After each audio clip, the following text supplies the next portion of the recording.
Hello friends, welcome to my channel Sahu science classes. तो friends, आज की वीडियो क्लास 11th वालों के लिए है, जिसमें हम फिजिक्स का मोस्ट इंपॉर्टेंट टॉपिक करने वाले हैं। जैसा कि आपने थंबनेल में देखा होगा, समांतर चतुर्भुज विधि। जी हाँ, हम समांतर चतुर्भुज विधि करने वाले हैं, जिसमें हम सदिश योग के नियम को समझेंगे। और लास्ट की वीडियो में हमने, प्रीवियस जो वीडियो थी उसमें हमने त्रिभुज के योग का नियम पढ़ा था सदिश रूप से। ठीक है, तो अगर आपने वो नहीं देखा तो उसको जरूर देख लीजिएगा। और आइए वीडियो को स्टार्ट करते हैं बिना टाइम वेस्ट किए हुए। अगर चैनल पर नए हैं, चैनल को सब्सक्राइब कीजिए और वीडियो को लाइक कीजिए, फ्रेंड्स के साथ शेयर कीजिए। देखिए, समांतर चतुर्भुज विधि। तो देखो, यदि दो सदिशों को परिमाण व दिशा में किसी समांतर चतुर्भुज की किसी बिंदु से खींची गई दो संलग्न भुजाओं से प्रदर्शित करें। हमने क्या करा, दो सदिश ले लिए ए और बी, है ना। ए और बी दो सदिश ले लिए, ये ए हो गया और ये क्या हो गया हमारा बी। दिख रहा होगा आपको, ये ए है और ये बी है। तो यदि दो सदिशों को परिमाण व दिशा में किसी समांतर चतुर्भुज की किसी बिंदु से खींची गई दो संलग्न भुजाओं। अब देखो, देखने में बड़ा लग रहा होगा लेकिन बहुत ईजी है कि देखो, संलग्न मतलब होता है अटैच होती है जो एक बिंदु से। तो देखो, एक बिंदु से ये अटैच है और एक बिंदु से ये अटैच है। तो ये एक तरीके से चतुर्भुज की क्या हो गई, भुजाएं हो गई। दो क्या हो गई, भुजाएं हो गई। भुजाओं से प्रदर्शित करें तो उनका रिजल्टेंट, उनका जो रिजल्टेंट होता है ना, वो विकर्ण होता है, बीच में से जाता है जो, है ना। रिजल्टेंट परिमाण व दिशा में समांतर चतुर्भुज के उस विकर्ण द्वारा निरूपित होगा जो उसी बिंदु से खींचा गया है, जो उसी बिंदु से खींचा गया है। इसे सदिशों के जोड़ने का समांतर चतुर्भुज नियम कहते हैं। देखा, बहुत ही ईजी है। जहाँ पर हमारा ये ए वेक्टर है, ये बी वेक्टर है और ये जो बीच में से जा रहा है रिजल्टेंट, ये हमारा आर वेक्टर है। अब क्योंकि आप जानते हैं हमें समांतर चतुर्भुज बनाना है, तो देखो, जब ये समांतर चतुर्भुज, इसके समांतर रेखा कौन सी हो जाएगी, ये वाली। इसके समांतर कौन सी हो जाएगी, ये वाली। तो यदि ये होगा तो ये भी ए होगा और ये बी होगा तो ये भी बी होगा। बस इतनी बात आपको समझनी है। ठीक है, तो आइए इसको हम शुरू करते हैं, इस डेरिवेशन को।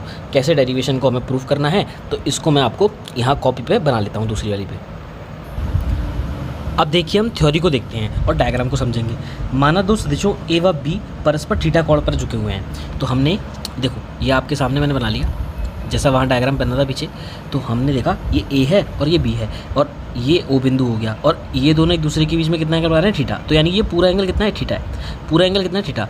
ठीक है, क्लियर है मेरी बात। इसके बाद परिणामी आर का परिमाण ज्ञात करने के लिए हम भुजा ओपी को बढ़ाकर बिंदु क्यू से लंब क्यू ही खींचते हैं। तो हमने क्या करा, ये ओपी को बढ़ाया हमने, ये ओपी है, इसको ओपी को थोड़ा सा हमने बढ़ा दिया। जब ओपी को बढ़ाएंगे तो बिंदु क्यू से क्यू ही खींचेंगे, यहाँ से लंब डालेंगे एक, यहाँ से हमने क्या डाल दिया, एक लंब डाल दिया। तो ये क्या हो गया, क्यू ई हो गया। ठीक है, ये क्या हो गया, लंब हो गया क्यू ई। अब एक चीज़ सोचो जरा, ये समांतर जा रही है भाई, आपने ये वाली चीज़ पढ़ी होगी कि लाइक ये समांतर रेखा है, अगर ये थीटा है तो ये भी थीटा होगा। सेम अगर लाइन खींच दी जाए तो ये अगर थीटा होगा तो ये भी थीटा होगा। तो ये सारे क्या होंगे, एक दूसरे के इक्वल होंगे। तो आप चीज़ सोचो, ये भी थीटा है तो ये भी क्या होगा, थीटा होगा। ये भी क्या होगा, थीटा होगा। तो इस तरीके से ये भी क्या हो जाएगा, हमारा थीटा हो जाएगा। तब समकोण त्रिभुज ओ ई क्यू में, अब हमें कौन सा त्रिभुज देखना है, ओ ई क्यू। दिख रहा होगा आपको, ओ ई क्यू दिख गया, ओ ई क्यू। तब देखो, ये क्या हो गया, समकोण त्रिभुज हो गया। देखो, ये मैं इसको हाईलाइट कर देता हूँ, ये क्या हो गया, ओ ई क्यू। देखो, ये हो गया पूरा परपेंडिकुलर। ठीक है, ओ ई और क्यू। आगे मेरी बात समझ में। तो ये क्या हो गया, ओ ई क्यू हो गया। अब ओ ई क्यू में हम क्या करेंगे, ओ ई क्यू में हम पाइथागोरस प्रमेय लगा देंगे। तो देखो, पाइथागोरस प्रमेय कैसे लगेगी, ये क्या है, कर्ण है। देखो मैं लिख देता हूँ ऐसे, ये क्या है, कर्ण है और ये क्या है, ये आपका लंब है और ये क्या है, पूरा आधार है। ये पूरा क्या है, आधार है। तो देखो, हम लगा सकते हैं कर्ण का स्क्वायर, यानी कि ओ क्यू का स्क्वायर, ओ क्यू का square is equals to, O Q का स्क्वायर किसके बराबर होगा, ओ क्यू का स्क्वायर बराबर होगा इस क्यू ई के स्क्वायर के, यानी लंब के स्क्वायर के, क्यू ई का स्क्वायर प्लस ओ ई का स्क्वायर, ओ ई का स्क्वायर। क्लियर है मेरी बात। तो ये हमारा पाइथागोरस प्रमेय हमने लगा दी है। इसके बाद समझते हैं। देखो, ओ क्यू का स्क्वायर बराबर ओ ई का square plus O Q E का स्क्वायर। ठीक है, क्या है, क्यू ई का स्क्वायर। अब देखो, ओ क्यू स्क्वायर ये तो ठीक है, लेकिन यहाँ पर ओ ई को ब्रेक कर दिया। तो देखो ध्यान से, ये जो ओ ई है, ओ ई है, ये दो पार्ट से मिलकर बना हुआ है, O P plus P E. किससे मिल, देखो ये पूरा ओ से ई, कितने से, O P plus P E, O P plus P E, इन दोनों से मिलकर बना हुआ है। तो क्यू ई की जगह पे आ जाएगा O P plus P E आ जाएगा।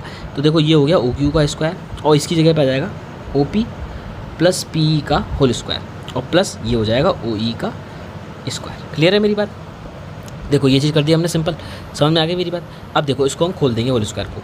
अब इसका होल स्क्वायर हमने खोल दिया, तो देखो ये तो हो जाएगा ओ क्यू का होल स्क्वायर। ये क्या हो जाएगा, देखो ए स्क्वायर यानी कि ओ पी का स्क्वायर प्लस पी का square plus 2 O P into P और प्लस में हमारा ये बचा ओ ई का स्क्वायर। क्लियर है मेरी बात, मैंने इसको ब्रेक कर दिया। अब देखो, अब हम देखेंगे next triangle P E Q में, किसमें, ट्रायंगल PEQ में। अब देखो ट्रायंगल PEQ में देखा हमने, तो ट्रायंगल PEQ में क्या निकालेंगे हम, ट्रायंगल PEQ में हम cos थीटा निकालेंगे। तो देखो इसको इधर रख लेता हूँ, ट्रायंगल PEQ में, तो देखो ट्रायंगल PEQ आपको दिख रहा होगा। अब PEQ में हम सबसे पहले क्या निकालेंगे, cos थीटा। तो देखो cos थीटा क्यों निकालेंगे हम, क्योंकि cos थीटा बराबर आपको मिल जाएगा, अब समझ में आ जाएगा आपको कि हम cos थीटा क्यों निकाल रहे हैं। तो cos थीटा बराबर क्या होगा, देखो cos थीटा बराबर यहाँ से क्या होगा, देखो लाल बटे कक्का लिख देता हूँ, लाल बटे में कक्का, तो आधार बटे कर्ण होगा। आधार क्या है, ये पूरा आधार है, ये क्या है, पूरा आधार है। लेकिन हम इस किस ट्रायंगल की बात कर रहे हैं, ट्रायंगल PEQ, इसमें आधार क्या है, ये है, इसमें आधार क्या है, ये, और आधार बटे कर्ण, कर्ण क्या है, ये है। अब देखो मैंने बताया ये बी वेक्टर है, तो ये भी क्या होगा, बी वेक्टर होगा। आई मेरी बात समझ में, तो ये क्या हो गया, आधार और बटे में कर्ण, यानी कि PE और बटे में कर्ण क्या है आपका, PQ की जगह पे बी वेक्टर लिख दो। तो P बराबर क्या हो जाएगा, P बराबर हो जाएगा B cos थीटा, क्या हो जाएगा, B cos थीटा। क्लियर है मेरी बात, इतनी बात समझ में आ गई। इसके बाद देखो हम P की जगह पे क्या रख देंगे, B cos थीटा रख देंगे, P की जगह पे क्या रख देंगे, B cos थीटा रख देंगे।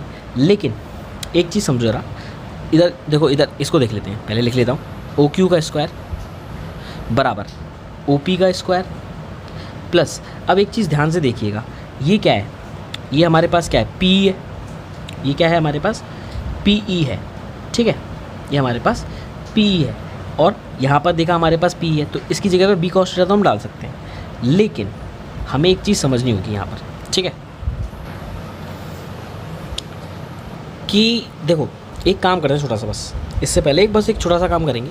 हमने देखो यहाँ पर पाइथागोरस लगाई थी बड़े वाले ट्रायंगल में, इस बड़े वाले ट्रायंगल में। अब इस छोटे वाले में जो ट्रायंगल PEQ है ना, इसमें भी एक बार पाइथागोरस लगाए थे, ये PEQ में। अब PEQ में पाइथागोरस लगाने का क्या फ़ायदा है, अभी समझ में आ जाएगा, देखो ठीक है, कैसे लगाएंगे, देखो देखो ये क्या है, PQ क्या है, इसमें कर्ण है, तो देखो PQ का स्क्वायर हो जाएगा, यहाँ लिख देता हूँ, PQ का स्क्वायर बराबर हो जाएगा PE square plus QE square. Clear है मेरी बात, नहीं दिख रहा तो यहाँ लिख देता हूँ, देखो PQ का स्क्वायर बराबर PE का स्क्वायर प्लस QE का स्क्वायर। अब देखो PQ का स्क्वायर इन दोनों के बराबर है, तो एक चीज़ सोचो जरा, देखो ये PE का स्क्वायर है और प्लस में ये QE का स्क्वायर है, ठीक है, ये क्या है, QE का स्क्वायर है, तो देखो PE का स्क्वायर आ गया और यहाँ पर QE का स्क्वायर आ गया। देखो इसकी जगह पे इन दोनों को मिला के हम क्या रख सकते हैं, यहाँ पर क्या रख सकते हैं, PQ का स्क्वायर रख सकते हैं, क्या रख सकते हैं, PQ का स्क्वायर। तो इसकी जगह पे आ गया PQ का स्क्वायर, किसकी जगह पे, PE square plus QE square की जगह पे। तो देखो इसकी जगह पे ये आ जाएगा। अब कैसे करना है, तो देखो इसको ध्यान से देखो, OQ का स्क्वायर बराबर हो जाएगा, उधर था OP स्क्वायर प्लस, देखो क्या है, OP square plus PE square, और QE स्क्वायर की जगह पे क्या आ जाएगा, PQ स्क्वायर आ जाएगा। तो इसकी जगह पे आ गया PQ का स्क्वायर प्लस, अब क्या बचा था हमारे पास, 2OP और इंटू PE, OP और इंटू में P, ये बचा था हमारे पास। अब देखो ध्यान से, देखो OQ क्या था, OQ तो R था, तो इसका R का स्क्वायर, OP क्या था, OP A था, A का स्क्वायर प्लस PQ का था, PQ B था, B का स्क्वायर प्लस 2OP क्या है, OP है हमारा A, और देखो PE अभी हमने निकाला, PE हमने क्या निकाला, B cos थीटा, तो इसकी जगह पे क्या जाएगा, B और cos थीटा। क्लियर है मेरी बात। अब देखो ये तो आ गया R बराबर क्या हो जाएगा, अंडर रूट में A square plus B square plus 2AB cos theta, ठीक है। तो देखा आपने, इस तरीके से हम समांतर चतुर्भुज विधि को समझ सकते हैं और कर सकते हैं। अब देखो R की दिशा में, एक R की जो दिशा होती है उसको निकालने के लिए हम अल्फ़ा से निकालते हैं। अब अल्फ़ा से कैसे निकालते हैं, हम एक काम करते हैं, यहाँ पर एक एंगल मान लेते हैं, ये अल्फ़ा मान लेते हैं, क्या मान लेते हैं, अल्फ़ा। अब हमारे पास, हमने देखा कि हमारे पास क्या है, यहाँ लंब है और आधार है, तो हम निकाल देंगे tan अल्फ़ा। तो tan अल्फ़ा बराबर क्या हो जाएगा, tan अल्फ़ा बराबर हो जाएगा लंब बटे आधार, क्या हो जाएगा, लंब बटे में आधार, यानी कि QE और बटे में OE, क्या हो जाएगा, QE बटे में OE। तो देखो QE की जगह पे क्या जाएगा, तो देखो QE क्या है यहाँ पर, तो QE है आपका B sin थीटा, QE क्या है, B sin थीटा, और OE क्या है, OE है आपका A plus B cos theta, A plus B cos theta. तो इस तरीके से हम इस डेरिवेशन को समझ सकते हैं। पूरा डेरिवेशन खत्म हो चुका है। नेक्स्ट वीडियो में हम वेक्टरों का वियोजन समझेंगे और अदिश सदिश के गुणन को समझेंगे, ठीक है। तो आइए नेक्स्ट वीडियो में बहुत जल्दी मिलते हैं, और आपको ये समझ में आया हो तो वीडियो को लाइक कीजिएगा, कमेंट करके बताइएगा। मिलते हैं बहुत जल्द नेक्स्ट वीडियो में। Good bye guys.